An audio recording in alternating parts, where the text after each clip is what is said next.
তপন গগৈ ডাঙৰীয়াই মনোনয়ন পত্ৰ দাখিল কৰিলে যোৰহাটৰ ৰাইজৰ প্ৰবল উৎসাহ আৰু উদ্দীপনাৰ মাজত মই বিশ্বাস কৰোঁ তেখেতে 3 লাখতকৈও বেছি ভোটত বিজয়ী হ'ব। 2001 চনৰ পৰা মই ৰাজনীতিত আছোঁ। বহুত মনোনয়ন পত্ৰৰ লগত মনোনয়ন পত্ৰ নিজেও দিছোঁ, বেলেগৰ লগতো দিব গৈছোঁ। ইমান জনসমুদ্ৰ মই আগত দেখা নাছিলোঁ। আজি অদ্ভুত মানুহ, অদ্ভুত মৰম নৰেন্দ্ৰ মোদী ডাঙৰীয়াৰ প্ৰতি যোৰহাটৰ ৰাইজৰ মৰমে ইয়াক প্ৰতিফলিত কৰিছে।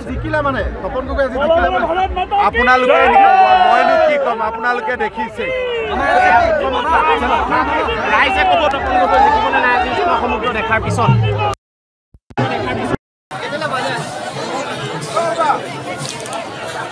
সংগীতা বৰষুণ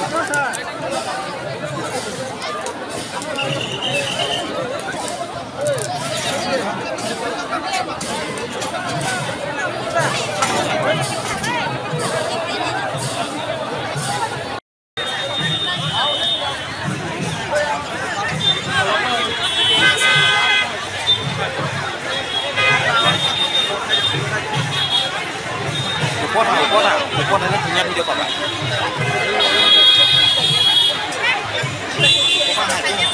নাথাকে আৰু